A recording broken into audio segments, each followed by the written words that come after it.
Welcome to rebel voice. ఈ రోజు వీడియోలో ఒకవేళ మనకి యుద్ధం గనక మొదలైతే ప్రతి సిటిజన్ తెలిసి పెట్టుకోవాల్సిన 10 విషయాల గురించి చెప్పబోతున్నాను. యుద్ధం అనేది ఎక్కడో బార్డర్ లో జరగదు. ఒక్కసారి మొదలైందంటే ప్రతి సిటీకి, ప్రతి వీధికి, ప్రతి ఇంటి దగ్గరికి వచ్చేస్తుంది. అలా మన ఇంటి వరకు వచ్చినప్పుడు ఏం చేయాలి అని తెలుసుకోవడానికి గూగుల్ కూడా అవైలబుల్ గా ఉండదు. మనం ముందే తెలిసి పెట్టుకోవాలి. Point number 1, emergency response skills నేర్చుకోవాలి. యుద్ధం జరుగుతున్నప్పుడు అంబులెన్స్ అవైలబుల్ గా ఉండకపోవచ్చు, ఫైర్ ఫైటర్స్ మన దాకా రాలేరు, మీరే ఇంకొక ప్రాణాన్ని కాపాడే పరిస్థితుల్లో ఉండొచ్చు. 2020లో బీరట్ లో జరిగిన ఎక్స్ప్లోజన్ లో ఒక్క సిపిఆర్ చేయడం తెలిసిన మనిషి కొన్ని డజన్ల మంది ప్రాణాలను కాపాడాడు. సిపిఆర్ చేయడం నేర్చుకోండి, బ్లీడింగ్ నాపడం నేర్చుకోండి, ఇంజూర్ అయిన మనిషిని ఎలా క్యారీ చేయాలో తెలుసుకోండి.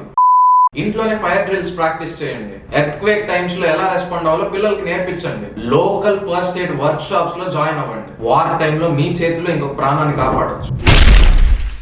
పాయింట్ నెంబర్ 2, ఒక ఫ్యామిలీ కమ్యూనికేషన్ ప్లాన్ ని ఏర్పాటు చేసుకోండి. వార్ లో మొబైల్ నెట్వర్క్స్ ఏవి పనిచేయవు. గన్ ఫైరే కాదు, వార్ టైమ్ లో జరిగే కేయాస్ లో మీ ఫ్యామిలీ మెంబర్స్ కనపడకుండా పోవచ్చు. గాజాలో ఇస్రాయల్ చేసిన ఎయిర్ స్ట్రైక్ లో చాలా మంది పిల్లలు తప్పిపోయారు పేరెంట్స్ దగ్గర నుంచి. కొన్ని రోజుల తర్వాత కానీ దొరకలేదు వాళ్ళు. ఇన్ కేస్ ఎవరైనా తప్పిపోతే ఒక ఫిజికల్ మీటింగ్ పాయింట్ ని పెట్టుకోండి. మీ ఫోన్స్ ని మాత్రమే నమ్మకుండా ఇంపార్టెంట్ కాంటాక్ట్స్ ని రాసి పెట్టుకోండి. ఆఫ్లైన్ మ్యాప్స్ అండ్ రేడియోస్ ని ఎప్పుడు మీకు అందుబాటులో ఉండేలా చూసుకోండి. మీ కమ్యూనికేషన్ ప్లాన్ వార్ టైమ్ లో మీ ఫ్యామిలీ ఒక్కటిగా ఉండేలా చూసుకోండి.